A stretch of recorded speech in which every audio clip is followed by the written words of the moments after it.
Oh, hey y'all, how you doing? Welcome to my channel. If you've never been here before, please be a friendly little YouTuber and like, share, and subscribe.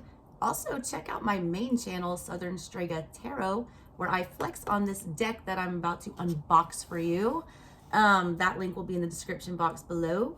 As I said, we're doing an unboxing today. I've been doing 25 days of tarot on my main page, where I've been unboxing a new deck over here and then flexing on that deck for you over there, just to show my gratitude for being lovely little subscribers this year.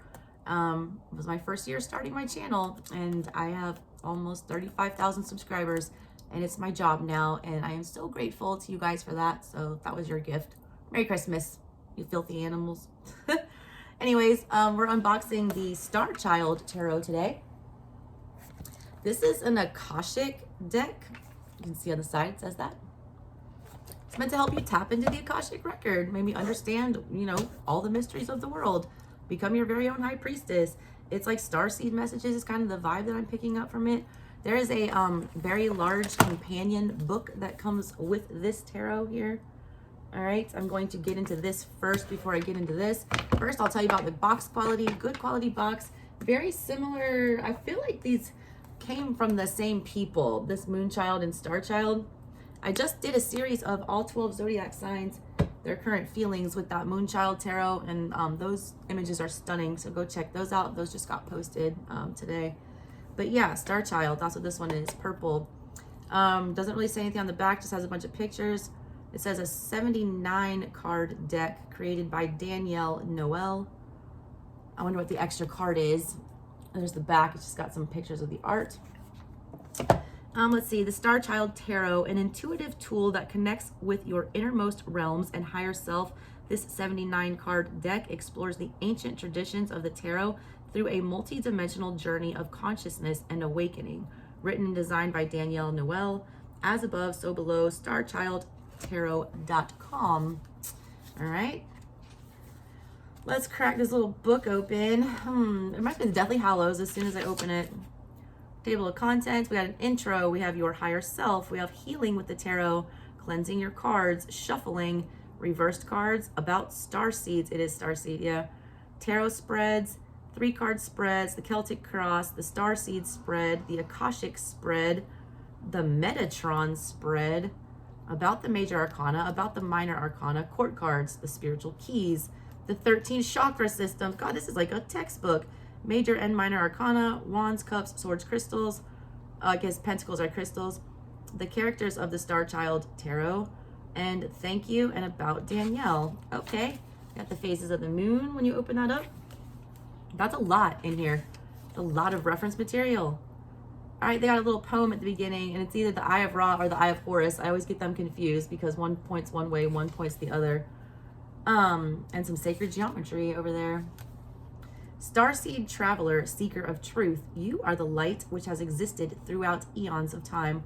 Here you may find new worlds to explore, with paths that you once walked and gateways to more. Awaken to the brilliance of your own heart and voice. The Akasha awaits you with mirrors of choice.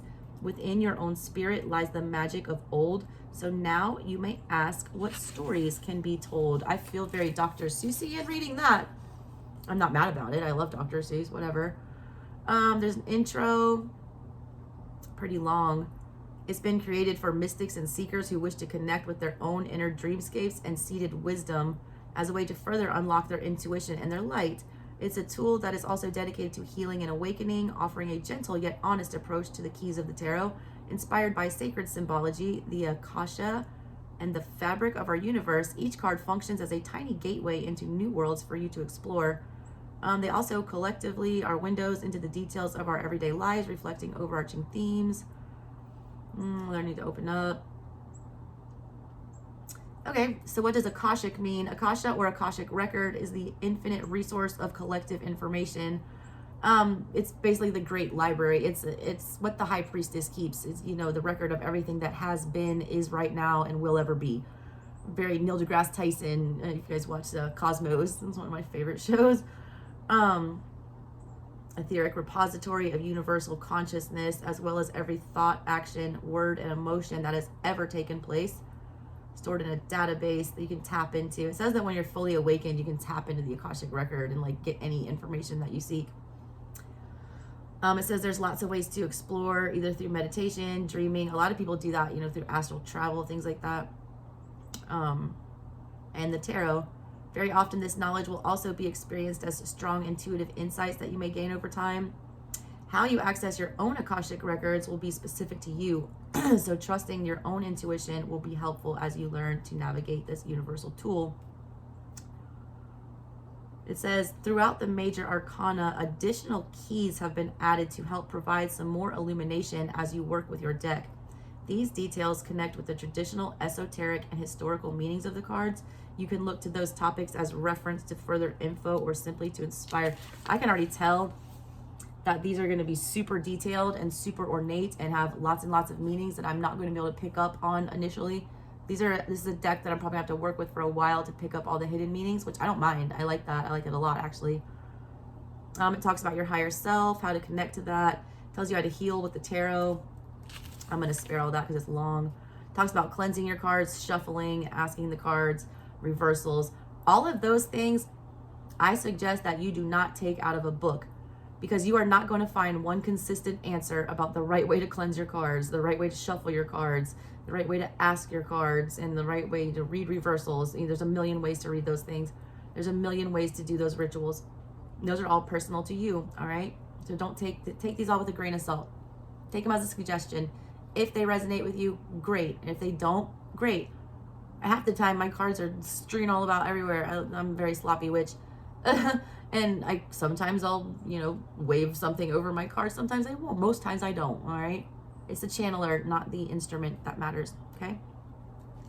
So yeah, there's a bunch of instructions for new people who don't know how to read tarot. This is a helpful starting guide, but always trust your intuition. Read how it feels best to you. Additional guidance. It says when doing a particular spread, you may be conscious of the collective energy derived from each individual card. The overall reading is therefore a configuration of energetic factors depending on your given situation. These energies can shift and change as you work through the action of shuffling or handling your cards. When a card is upright, the energy may be very well be active and manifesting within the need of your given situation. When it's reversed, the energy may be in an underdeveloped or early stage and still has the potential to change. Reversed cards can offer us counsel to unblock certain things that may be released. They also represent a multi-dimensional approach to the upright meanings and provide clarification for positive solutions. They tell you, how to cut your cards, things like that. Again, you cut them how you feel. I shuffle different. I don't have a specific ritual. I intuitively do what feels right. I shuffle until I'm told to stop. That's how I do it. Sometimes I'll do it in my hand. Sometimes I'll flip them. It's always different. It's what I'm led to do. It talks about keeping a tarot journal. Starseeds are those who feel longing for a greater soul purpose in life. This could also mean that they yearn to return to another world, star systems, or higher state of consciousness with these cosmic bonds to other parts of the universe. They feel a great fascination and love for looking up into the stars at night. For many, there is also a sense of anticipation for a greater collective spiritual ascension. I used to stand in my driveway when I was a kid and just staring there with my little glow-in-the-dark star chart that I would charge up under the light and then stand out there like a weirdo by myself trying to find all the constellations. I swear I'm a starseed. I feel it in my bones. I was Chewbacca for my first Halloween, voluntarily, as a 4-year-old girl. I did not play with Barbies. I played with Star Wars action figures. I really wanted to be in space. At the same time, I'm terrified of space.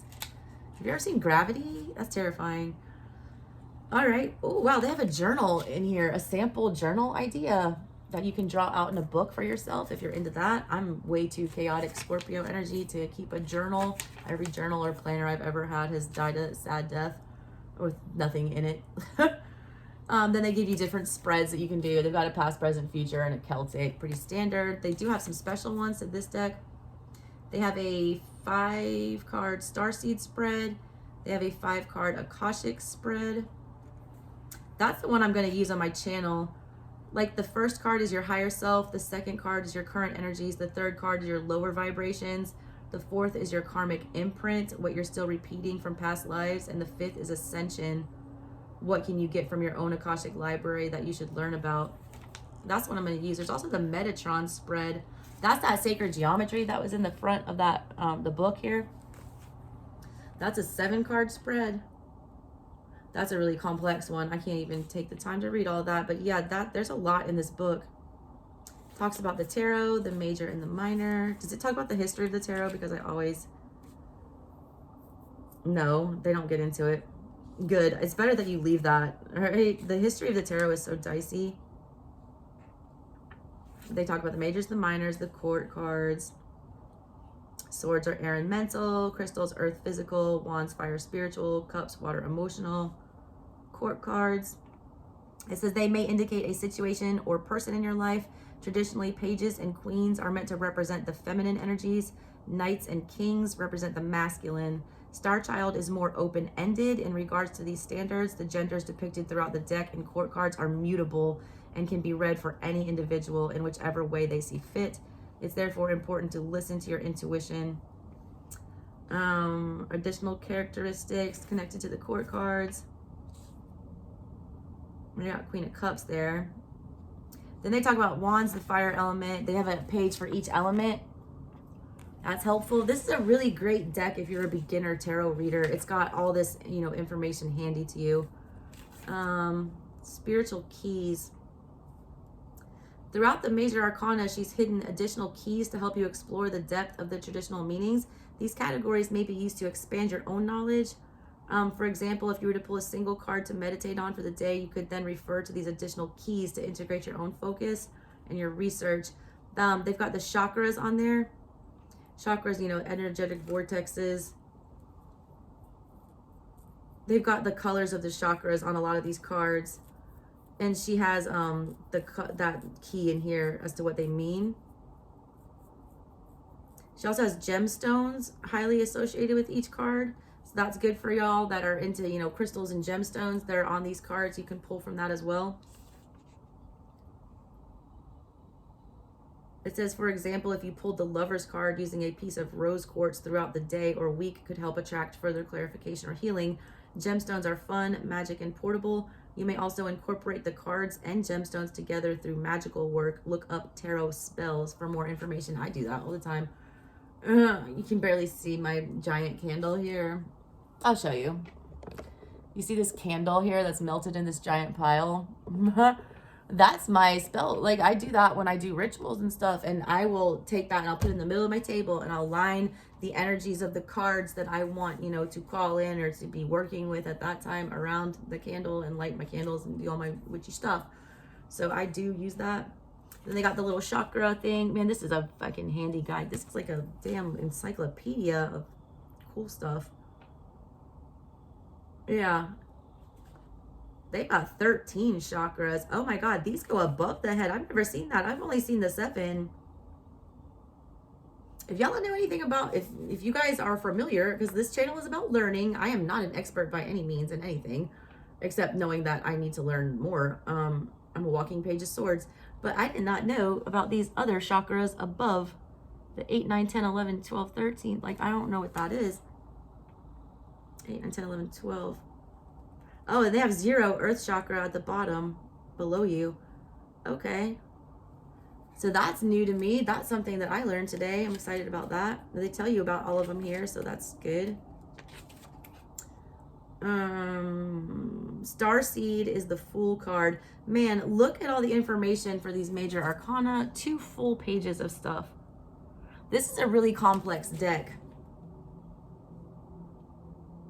It gives you the additional keys. Like for the Fool card, the chakras are the crown chakra, which is violet, the 7th. Also the 12th, which is the source, the gateway chakra, that's at the very top. Gemstones are turquoise, howlite, agate, tourmaline, a couple other ones, moldavite, selenite. Then they give you astrological planetary keys. This is Kether, Nebulae, the Earth, Sirius, Orion, Arcturus, Lyra, Pleiades, Andromeda, Vega. Symbols: Antakarana, Labyrinth, Nucleus, Star, Merkaba, Seed of Life. Wow. Guides: Metatron, Raphael, Uriel. God, they can tell you, like, if this is great for a single pull. I don't do a lot of single pull tarot, but this is different. You could get a wealth of information from a single pull from this deck. That's crazy. I think I might just do single pulls, honestly. There's no way I can go through on like as a reader to do this deck justice. To do a 5-card spread for 12 zodiac signs would take me days. Huh. But this is great. I mean, this is a lot of information. All right, they do that for the minor as well. What else do we have at the end of here? Somewhere, something incredible is waiting to be known. Carl Sagan. She quotes Carl Sagan. I'm into that. She got thank you. Here's about the author. Danielle Noel is a visual artist, writer, and designer from Vancouver Island, British Columbia. She's been reading the tarot for more than 18 years and has been dreaming of creating a deck of her own for as long as she can remember. Danielle's attraction to the esoteric and magical qualities found in nature is translated into her art, where her pieces represent a bridge between this world and those of the imagination. Inspired by the mysteries of ancient Egypt, the mystic desert, and the sacred sites of the world, her work connects with spaces and realms that are both familiar and embedded in the collective memory of the Akasha. Magic, love, mystery, and truth. Oh, she's got all credit for all the models. Wow. Every card here has the model. It says the characters of the Starchild. Here's a complete list of the amazing light workers models who are featured throughout the Starchild Tarot. Many of them are intuitive healers, teachers, readers, and spiritual guides. Oh, so they're real people. That's crazy. I feel extremely blessed to have connected with them, and they have added a truly remarkable energy. Like the starseed is Kelsey Bajor, and it has her onekindmindq.com. Oh, it's got like where you can reach them online and what they do. Oh, they got the Hood Witch on here as the High Priestess. I love the Hood Witch. Shut up, Brianna. Oh my gosh, that's crazy. I wonder if I recognize any of these other people. Not off the top of my head, but I definitely recognize her. Yeah, I follow her. Is this Tegan and Sarah? I want to say, I don't know what that is. Anyways. All right, that's cool. So that's it for the book. That's a lot. I mean, this book, I could read this book for a day. Let's unbox this baby. Good quality box, beautiful gold detailing. That looks like the Elder Wand on the side. And the Sword of Truth on that side. All right, let's see what the inside looks like. We are all stardust. Amen to that. Beautiful inside of the box. I love the attention to detail on these decks. The outside, like, oh, there's also this and the inside here. And even the interior covers are like marbled and beautiful. Every piece of this box is decorated. They did not skip a spot. There's the backs. Very similar to that Moonchild. Same color scheme, same pastel-y look. Almost the same feel. Definitely the same composition. They also have the gold gilded edge on this. You can't really see the sparkle all that well, but yeah, they are very shiny. All right, let's look through these. Wands is first. There's the Ace. The 2. Yeah, see, these are real people. That's really cool. The 3. The 4.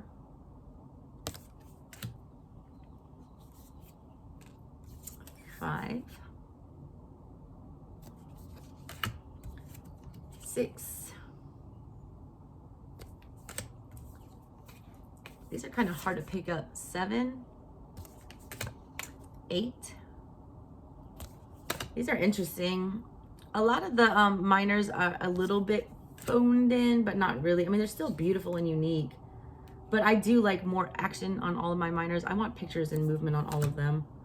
Page of Wands. I'm still like not knocking it for it at all. Knight of Wands. That's just a personal preference. Queen. It would be a little busy, I feel like, if it was on all cards. So I feel like that's a good idea that she did that. King of Wands. Ace of Swords. 2 of Swords. 3 of Swords. 4 of Swords. This is a very witchy, ephemeral deck. 5 of Swords. 6 of Swords. Oh, see, like the ones, okay, so the ones that don't have the people, there's like gemstones, like the 7 of Swords has got like rose quartz on it, it looks like. 8 of Swords. Nine of Swords. She's looked very haunting. She looks like a female Beetlejuice, like a corpse bride. 10 of Swords. Page of Swords. I like that one. I love her dress. And Knight of Swords. That's good. It's definitely otherworldly. Queen. King. The men are very modern too. That's weird for a tarot deck. Ace of Crystals, which are pentacles. 2, 3, 4, 5. That's crazy with the moon coming in like that. Huh. Things having to slowly be let go. 5 of Pentacles is about losing everything. That moon growing, when a moon reaches its full peak, that's when you're supposed to let go and release. That energy grows and you're releasing everything. Everything's gone. That makes sense. I like that. It's a different take. 6 of Pentacles. 7 of Pentacles. Very Art Deco, but also very modern. 9. Also very spacey. 10. Page. Knight. Queen. King. Look at that heart chakra lighting up. He looks like Iron Man. He looks like Tony Stark. Ace of Cups. 2 of Cups. 3 of Cups. 4 of Cups. 5 of Cups. 6 of Cups. 7. 8. 9. 10 of Cups has 3 women on it. That's interesting. Looking confused. That's interesting vibe for the 10 of Cups. Page of Cups. Wait. Knight of Cups. These are sticking together. I've never used them though. They're brand new. They'll get broken in better when I use them more. Queen. She's beautiful. King. All right, then you have the Star Seed, which is the Fool. You have the Magician. Here's the Hood Witch. Ah, I love her. She's a beautiful High Priestess. That's perfect. Empress. Emperor. Hierophant. The Lovers. I thought that was Justin Timberlake for a second. Boy, I need a nap. Chariot. Y'all have been up for so long trying to get these readings done for y'all. Justice. Serenity. That's the Hangman. They have the Hangman as Serenity. That's interesting. I've not seen that before. Wheel of Fortune. Strength. They do switch Justice and Strength in this deck. 8 and 11. Those are interchangeable. I've noticed that with both of these decks. They've done that. They've got Perspective. What is that? Oh, that's the Hangman. Yeah, because then there's Death. So wait a minute. What did I miss? Strength. Wheel. Oh, that's the Hermit. Duh. 9. God, I'm stupid. That's the Hermit. Serenity. And they got the Hangman. It's called Perspective. They got Death card. It's called Transformation. Not Death. I like that. As a Scorpio, I'm so tired of getting the bad rap and everyone being afraid of the Death card. That's the card of the tarot. Everyone gets that like, oh my God, it is Death. I'm like, oh my God, the Death card is like the least innocuous. It's great. They welcome that sweet release of death. The World card is what you got to be worried about. The Ten of Swords is what you got to be worried about. Judgment. You know what I'm saying? Like the Death card is it's sweet release. I'm going to a better realm. Temperance. The Devil is called Oppression. Shout out Caps. Happy birthday. The Tower. The Star. The Moon. The Sun. Awakening, that's Judgment.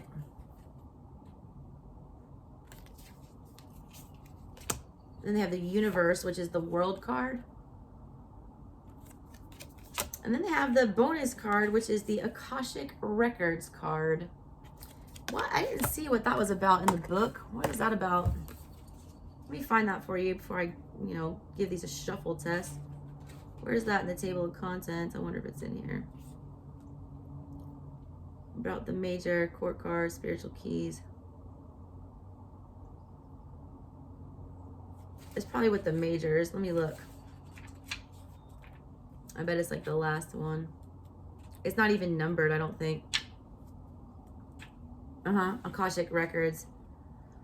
An energetic matrix. The message is when we learn that we are in fact co-creators of our own realities, we are accessing the most optimal vibrations of potential experiences. When it shows up, it comes as a reminder of the endless possibilities and limitless potentials that are surely available to you. These can be accessed in various ways through exploring insight, imagination, past life memories, intuitive glimpses, blah, blah, blah. All right, so it's just letting you know, basically, it's like a lot like the Fool, but you're more wise, all right? You're like a wise fool. A fool doesn't know anything. The Akashic Records, you know everything. You're like a fool with all the knowledge. That's crazy and dangerous. If you're still being a fool, that is, all right? All right, this deck is awesome. 5 out of 5 positive pots from this witch. Let me shuffle them. Give them a little shuffle test. Good size for my small hands. They are very stiff. I'm gonna have to break these in, but I don't mind that. They're a little tough, but I can deal. It's not anything to like stop you from buying the deck, and that will get better over time. Also, the gold is not flaking, so it's not cheaply made. I appreciate that, and you can hear the heavy weight of these cards. They are not on flimsy paper. They're almost, it's pretty much like cardstock almost. It almost feels like the consistency of a manila folder. All right, I'm into it. King of Pentacles on the bottom. Tony Stark. All right, y'all, if you want to go see me flex on this deck, pop on over to Southern Strega Tarot and check that out. Also, check out all the cool other readings that I've been doing throughout the month of December. Your girl has been working to feed these babies. All right, y'all. Catch you next time. Love you. Bye.